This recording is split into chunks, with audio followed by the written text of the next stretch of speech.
Have you ever wondered if moving away from the crowds and the big city would help you focus on your photography and improve your photographic skills? Well, I had that question myself a long time ago and decided to do just that, so stick around and find out how it went.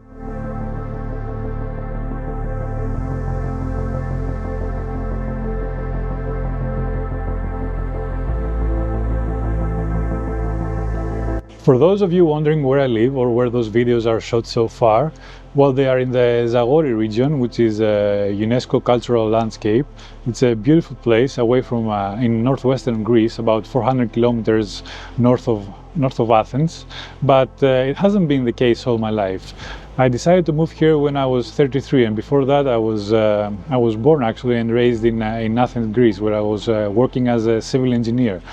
But during the Greek economic recession, I have decided a long time ago, but the recession was a very good incentive that pushed me towards taking a leap of faith and moving away from Athens, finding a place in the mountains, build a home here, and practice what I like the most, which is photography, in particular landscape photography. Zagori region is breathtaking, to say the least. I mean, when I first came here, I was amazed by its beauty. It has high peaks above 2,000 meters of elevation. Actually, the highest peak of Mount Timfi, where Zagori is 2,496 meters.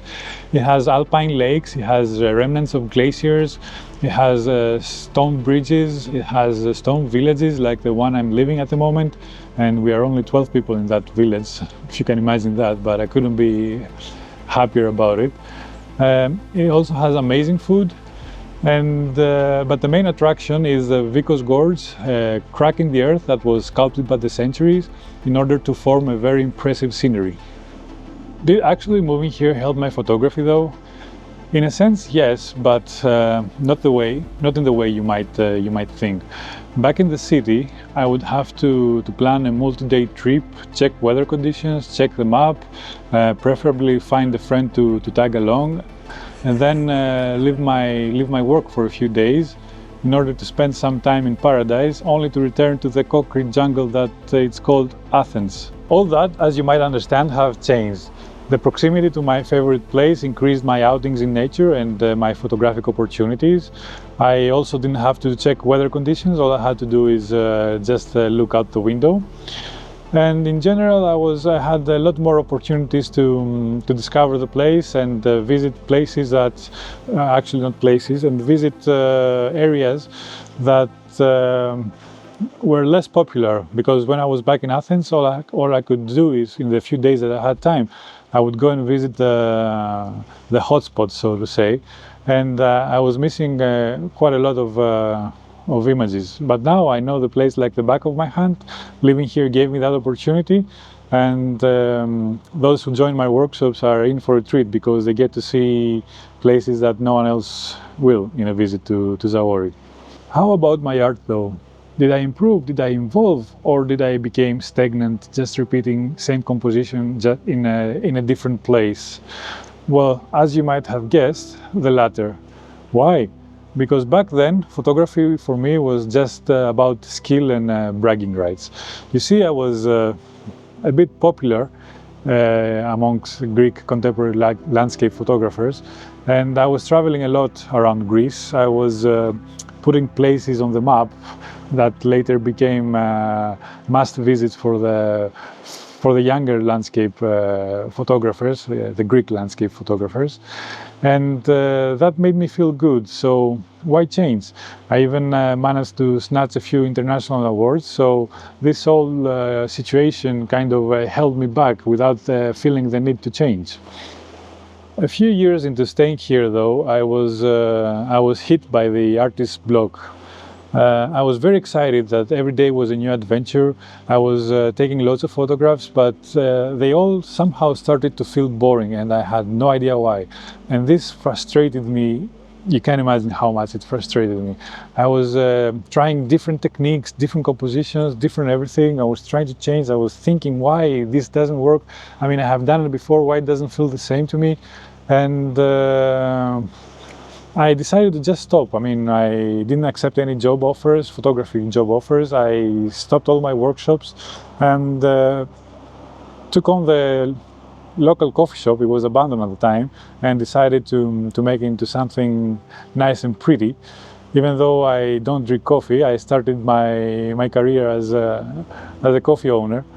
And it was the best thing I could have done, because I met different people during peak season, and here in Zagorje we do get a lot of tourism and tourists, and kept my mind off photography without having to worry about income. I didn't stop my exploration though. I mean, with every opportunity I would just grab my camping gear and my camera. I just wasn't using it that much, and I would go wild camping and exploring the area, and it felt good. It felt good to keep my mind off photography for a while, keep just appreciating where I am. The good thing about nature and solitude is that it rubs on you if you have your receptor open. I started appreciating where I was for what it was, and not just the prettiness of my surroundings that I was exploiting before. It changed me, it humbled me, it made me feel smaller, and slowly I realized that I was starting to pick up my camera again.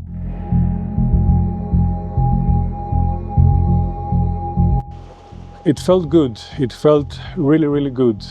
Of course, I was deleting a lot of images, because change doesn't happen in a second. It took some time, but I was changing inside, and so was my photography. And then it hit me.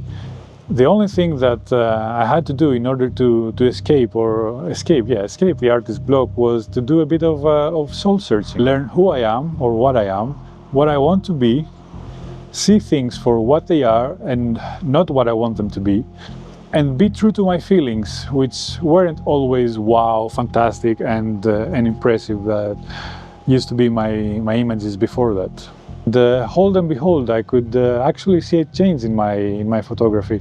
I was feeling an emotional uplift, but not the kind that I was feeling before. It wasn't like I was happy because I was creating a well-constructed image, or I have created something that I would say, yeah, take that, you random photographer, I can do it better than you.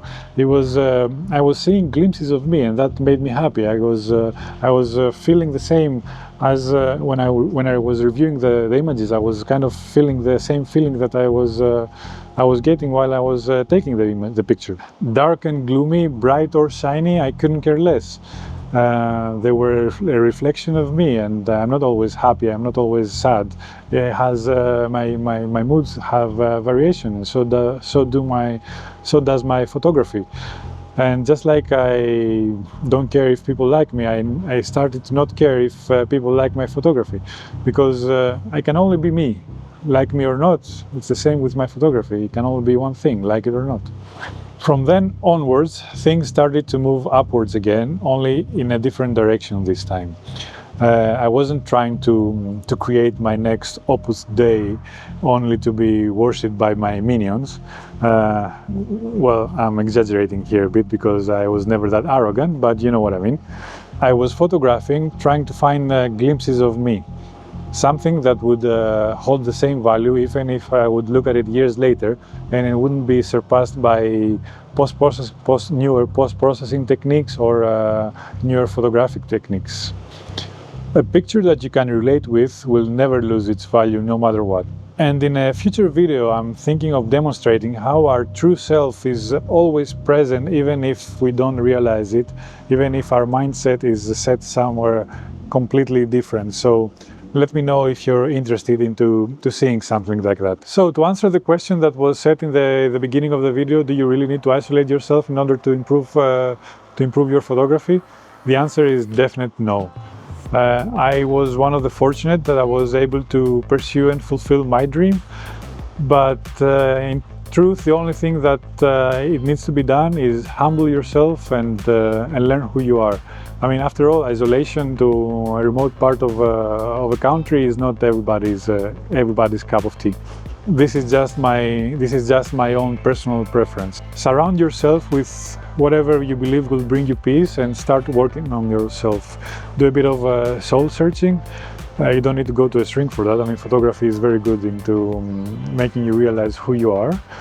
And just taking your camera and going for a walk and empty your mind of things will work wonders, and soon you will realize that you will start carving your own individual path. Hopefully this has created some questions for you, so feel free to express them in the comments, and I promise I will answer as many as I can. Also, hit the like and subscribe button if you like the content, and if you're interested in joining a workshop that will aid you towards this direction, go to my website under workshop. A link will be at the description below. Thank you and adieu.